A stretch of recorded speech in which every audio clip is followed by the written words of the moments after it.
And now sports with Chris Duerr from the Little Jess Chrysler Dodge Jeep and Ram Sports Desk. Well, tip-top of the evening, everybody, and welcome to week 6 of the high school football season. It's rivalry week in tri-state football with both the Mayor's Cup battle between Monroe City and Palmyra and the battle for Lee County supremacy in Keokuk on tap. The schedule offers us 3 different games matching up ranked state foes.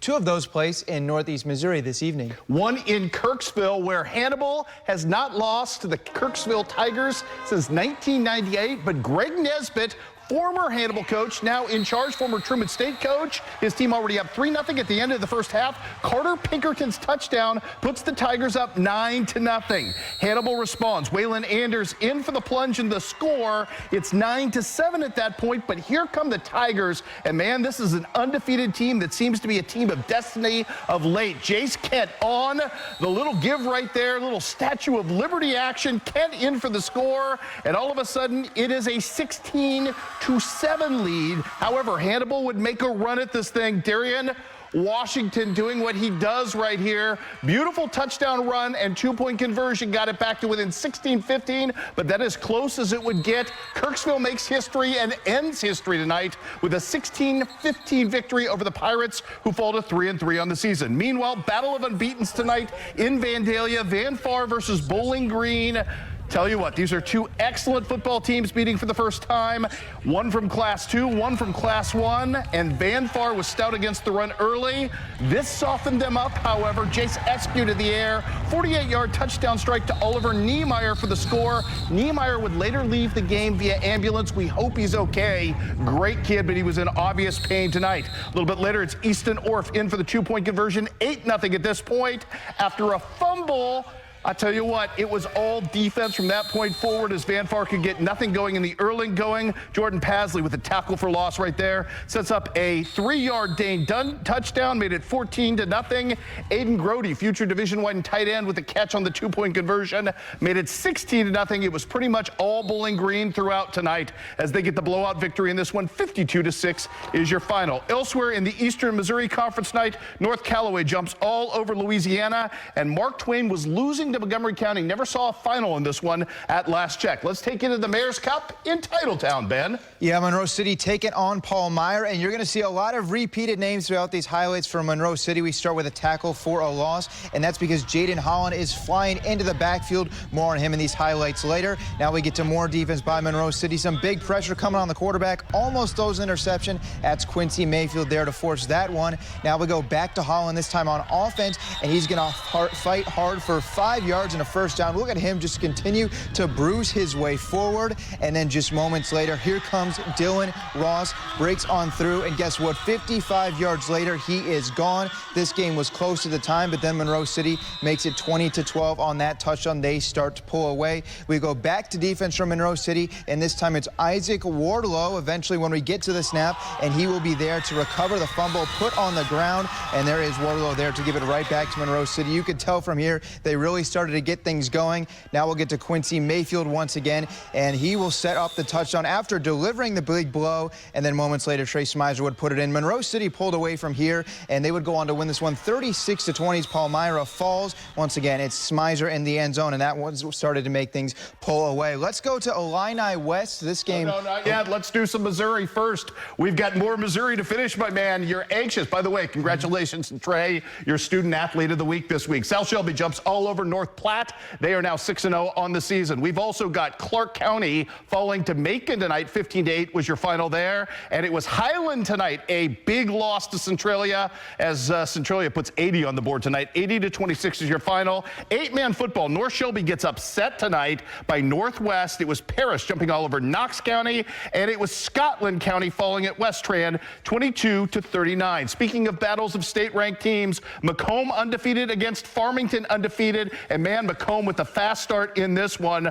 Braden Holdhouse dropping back to pass. He's going to find Kylan McMillan, one of our favorites, down the sideline. Beautiful catch and throw, and McMillan is not going to be caught. It's 7-0. On the ensuing kickoff, the ball would hang in the air for a second, and Macomb is going to end up recovering the modified onside kick, and then Mr. Holdhouse is going to go back to work, finding Jack Beal, who bobbles this but holds on for the touchdown. It was 14-0 Bombers before Farmington even even out of possession, but in overtime, an interception dooms the Bombers tonight. They fall for the first time this season in a thriller. 26-20 was your final. All right, Illini West, my man. Yeah, I was anxious to get to Illini West because of this first touchdown you're going to see right out of the break as it's Ethan Carlisle and Illini West looking for that win over Knoxville. And here is that touchdown. Boy, did the Chargers strike quick out of the half. Nick Johnson, nothing but green grass ahead as he goes 41 yards for the touchdown. Illini West took them just 2 minutes into the third quarter to strike in this one. They'd go for two right after, and some nice trickery on this play, and it's Max Kinnaman who ends up with the football and scores. That puts the Chargers up 22-7. The next drive for Illini West, they're up just a touchdown after Knoxville scored. Carlisle finds Steven Sparks on third down. Nice toe drag by Sparks on that end to keep the drive going, stays in bounds, and we're going to see that connection from Carlisle to Sparks once again moments later. Quick curl route, and Sparks goes all the way across the field as here come the Chargers. They would be knocking on the door of the end zone from here, and here comes Carlisle to finish the job, taking it himself from 14 yards out for the touchdown. And check out the dive at the end to get in, needed every bit of it.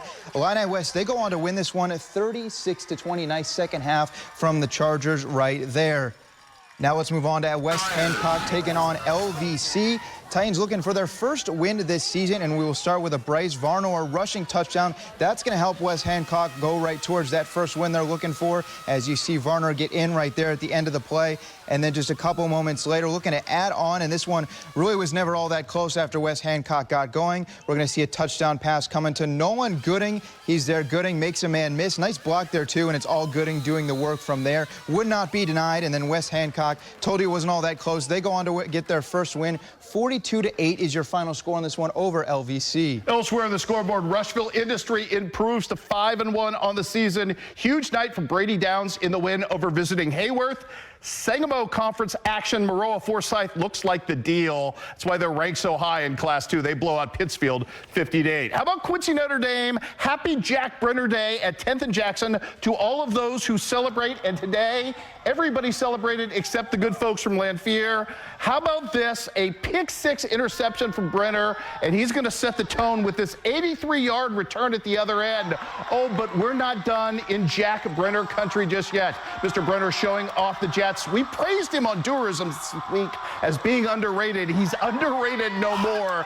Everybody knows about this kid because just a minute later in this ball game, it's Brenner with back-to-back pick-6s. This one of 44 yards. And yes, Jack Brenner doing the thing tonight. But that wasn't all the fun we had tonight for the Raiders. How about some hook and lateral action to an offensive lineman? You know Jack Cornell designed this particularly and especially as an offensive lineman himself. Ryan Darnell going to be the beneficiary from 3 yards out. 21-0 at that point would be 21-6. Hey, look, Ivan Hoon's back. Good news for the Raiders in this one as well, as he's going to be a two-play drive all of his own accord. The first run for 30, the second for 35. Hoon, a big night on all fronts for Quincy Notre Dame as they win this game in an absolute blowout tonight. Put 77 on the board and get the victory tonight. 77-6 is your final. Jacksonville will be up next and host Q&D next week. Jacksonville taking on the same Springfield team that gave Quincy Notre Dame fits last week.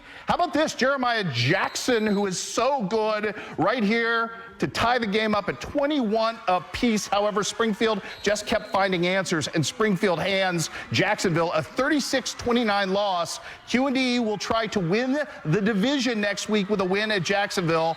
Good stuff for the Raiders and great momentum working off of tonight. Elsewhere tonight in the WIVC, we've got Unity Payson getting its first win of the season at the expense of the Triopia Trojans. Greenfield Northwestern, way too much for West Central tonight. And break up the Pleasant Hill Western Wolves. Huge win for them tonight over North Green. Nice to see it. All right, the Battle of 61, battle for the Lee County seat, Ben. Yeah, Keokuk, if with a win tonight, could move to 3-3, 500 on the season. It was homecoming as well for Keokuk. Still scoreless in the first quarter, and here comes Raiden Winkler to help finish off the sack. Fort Madison would be forced to punt. That's important because they wouldn't ever even get the punt off. The snap goes into the end zone for a safety, and that, ladies and gentlemen, is exactly how Keokuk jumps up 2-0.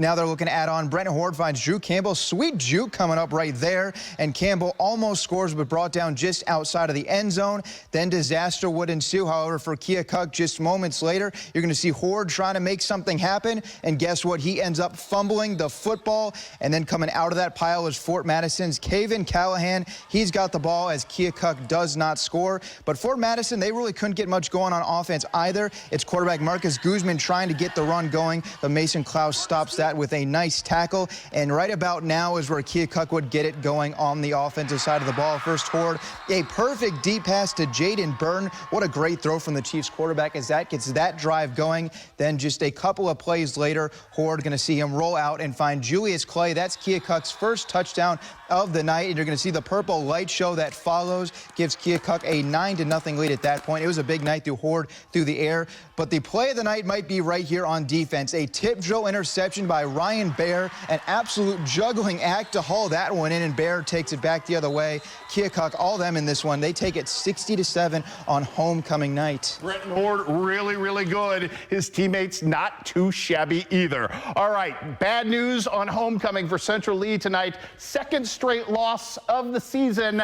This time 34-13 to a good West Burlington squad. The Hawks have to regroup and get back going the way they want to get going tonight. One other score to pass along to you from tonight. Great start to the Camden tournament for that red-hot Hannibal soccer squad as they beat a good Camden squad. 2-1 is your final. Maddox Tharp, Bodie Rollins, both with a goal and assist each. Coming up tomorrow, one more football game left in week 6. It is the biggest of all, Ben.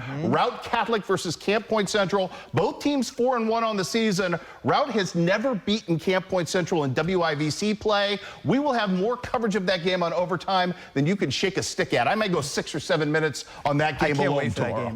We're going to have a lot of fun with it. We've got some volleyball coming your way. You've got cross country tomorrow morning as well. Some college football we'll bring you, including Quincy University at McKendree. All your highlights right here at 10:30. Nobody delivers more weekend sports than we do, and we can't wait to see you then.